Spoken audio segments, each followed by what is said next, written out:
Okay, now let's start with the mention of yourself, blah blah blah blah.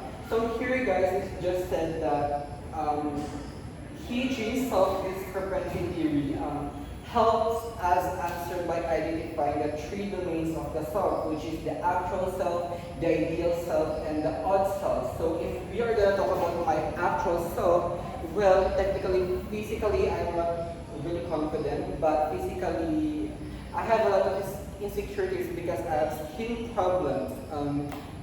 I feel like it stops me and blocks me to explore and get out of my comfort zone. Okay, so academically, I feel like I haven't reached my full potential because I can still consider myself as a below average student, and you guys can see that in my performance, on my performance with Surgeon, that I mentally block, I stutter, and usually just talking nonsense when I'm emotionally triggered. Okay, I'm also not very loud on my personal accounts, except with my fan pages where I can express more. So the actual self is the representation of you, including your psychological, physical, personal attributes. So it's like when someone you actually think you possess, okay? The person you think you currently are, and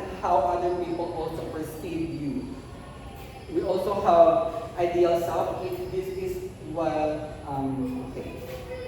So this is what I'm talking about, the three dimensions of the self, okay? So the ideal self, okay, this is about who we want to become, like the representation of the attributes, like someone you want to possess with, the self you try to be and become. So for me, my ideal self, I want to improve my critical thinking skills, be more creative, express myself with confidence and coherence. Emotionally, I want to be more open-minded, especially when receiving feedbacks or criticism, because I'm very sensitive person. And physically, of course, I want to achieve a clear skin, okay? I want to build healthier habits and achieve the physical version of myself that I dream on, okay? Socially, I want to break out of my comfort zone. I want to be more active, build connection, and not be afraid in public spaces, okay? When I'm trying to be more open or explaining in front of everyone, okay? So that's my goal. So these goals reflect my ideal self, the person I want to become. Sorry guys if I'm talking so fast right now because all the phones here are full storage now. So I need to hurry. So we also have the odd self, is who you think you should be based on expectation. Okay, so the representation of someone's belief you should possess the self-perceived as needed in a given context. So my odd self, of course, shaped by the expectation from family, friends, and society. Okay, like at my age, people expect me to be more independent and responsible. Like I'm supposed to manage my schoolwork, help at home, and already planning for like after graduation. Some people expect me to become a licensed teacher because that's the most easily accessible career path in my course.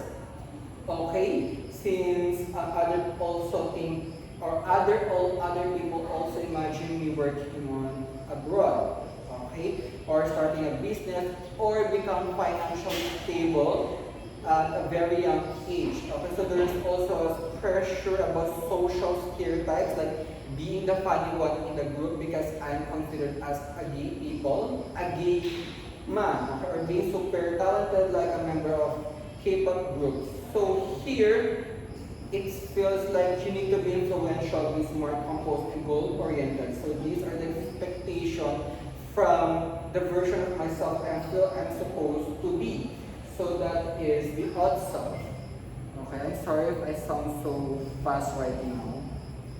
I'm sorry, sir. So these selves often distinct when we spend a lot of time seeking to become our ideal self, like self-actualizing, instead of focusing on being comfortable with who we are in that moment, blah blah blah. However, online, these domains can be strategically centered and used to achieve relational outcomes. So when these selves don't align, we feel a tension. Like I want to be confident, but I have a lot of insecurities. I want to be expressive, but I'm afraid of the judgments, okay, like how people gonna view me if I failed. I'm expected to be responsible, but I'm unprepared. Okay, so these gaps between my actual ideal and odd selves are what Higgins calls self-discrepancy. Okay, so identity trials. Okay, since our time now is already, you know what I'm talking about, I cannot read this, so I'm gonna go with my explanations. Okay, so just read it. I'm very very sorry. So in my case, I've had moments online where I try to be more expressive, creative, or more open um, on online than usually I am in real life. Okay, sometimes it works, sometimes it doesn't. Okay, but those moments help me figure out whether I can feel real or sometimes just so performative. Okay, so computer mediated or CNC gives us that space to experiment with our identity. Okay, so on online platforms like Facebook or Instagram, where we are highly identifiable, we often simplify our identity to make it accessible across all audiences. Okay, so Hogan calls this lowest common denominator or the self version of ourself that blends our actual self and odd self and avoids controversy and judgment. So for example, like in my on my personal accounts, I don't usually post because I know that my friends, my family, even my professors might see it. So I just need to save captions, clean photos, and neutral updates. So it is not fake, but it is more on just a filter. Okay. Okay, that's what I'm talking about.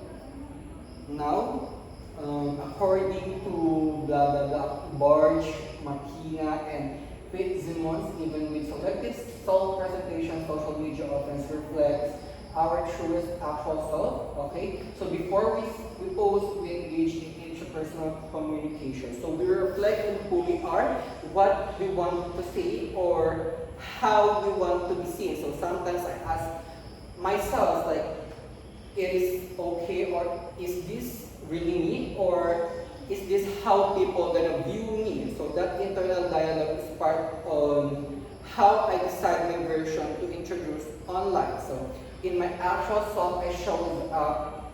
I'm being brutally honest right now. Like I'm considered as below average students. I have a lot of insecurities. I stutter and mentally blocked. So in my ideal self appears also when I want to be more creative, more open-minded, or especially anonymous or fun pages. My odd self is shaped by expectation, like I need to be responsible, independent, and goal-oriented. It often guides how I present myself on social media. So CNC allows me to navigate all these selves, whether I'm testing new traits anonymously or simplifying my identity for public platforms. Like I'm constantly reflecting, adjusting, and learning who I am and who I want to be. That's all. Thank you.